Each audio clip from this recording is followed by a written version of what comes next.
Magandang araw. Ako nga pala si Lawrence, isa lang ganap na seminarista na dati ay pinapangarap lamang. Malayo na ako, pero malayo pa ang lalakbayin ko. Pero saan nga ba ako nagsimula? Noong ako'y 5 taong gulang, lagi na akong sumasama kay Lola sa simbahan. Si Lola pala ang umampon sa daddy ko at saka sa mga kapatid niya noong namatay ang kanilang mga magulang noong bata pa sila. Tuwing linggo, lagi-lagi na akong nakabuntot kay Lola papunta sa simbahan at tumutulong na rin ako sa pag-aayos ng altar bago at pagkatapos ng misa. Makalipas ang taon, araw na ng aking kaarawan. Napag-isip-isip ko, gusto kong magpari dahil nakikita ko ang mga pari sa simbahan na napakabait, masiyahin at mahal na mga tao. Napakabait ang aming parish priest noon na tuwing umaga, nagpapaluto siya ng almusal para doon sa mga may hirap sa labas at saka sa mga estudyanteng pumapasok.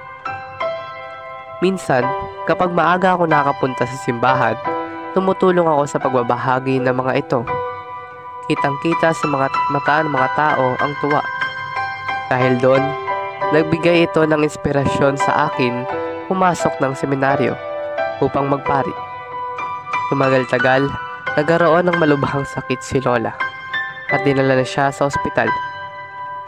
Nag-alala ako ng malala nang malaman ko iyon dahil napalapit na ako sa kanya. Isang araw, gumala-gala muna kami kasama ang aking pamilya sa isang mall sa Makati. At bago kami umuwi, naisipan naming bisitahin si Lola sa ospital. Total malapit na lang naman iyon mula sa mall. Pagdating namin, nakita namin siyang nakaiga habang kumakain ng mansanak. Pasigla pa siya at nakausap ko siya. Nagkwentuhan kami tungkol sa kung ano na ang mga nangyayari sa simbahan. At bago kami umuwi, sinabi niya bigla sa akin, "Pagpari ka ha?" Nabigla ako sa boses niya na parang nanghina na.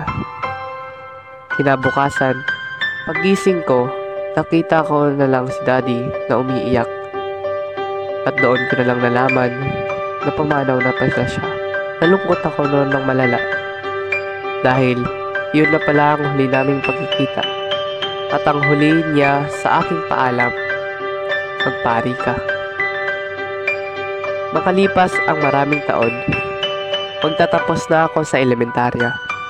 At naalala ko si Lola, kaya sinabi ko kaagad kila Mama na gusto kong pumasok sa seminaryo. Gusto kong tuparin ang pangarap naming dalawa ni Lola. Sakto noon, at sa simbahan ay may mga seminarista ng San Carlos at sila ay nagbo-walk. Tinanong ko sila kung paano pumasok at ang sabi nila ay ang San Carlos ay pangkolehiyo at tinuro nila itong Our Lady of Guadalupe Minor Seminary na para sa mga high school. Kaya't pagkatas ng misa, agad-agad akong umuwi sa bahay para sabihin kila Mama ang balita. Agad na in-enroll na ako nila Mama sa Guadalupe. At laking gulat ko noon dahil wala na kaming entrance exam. May tumawag na lang bigla at sinabing enrolled na ako. Tuwang-tuwa na ako noon dahil matutupad ko na ang pangarap namin ni Lola. Kung hindi dahil sa kanya, wala ako sa kalagayang ito. Wala ako sa seminaryo. Naway, naabot ko ang pangarap nito.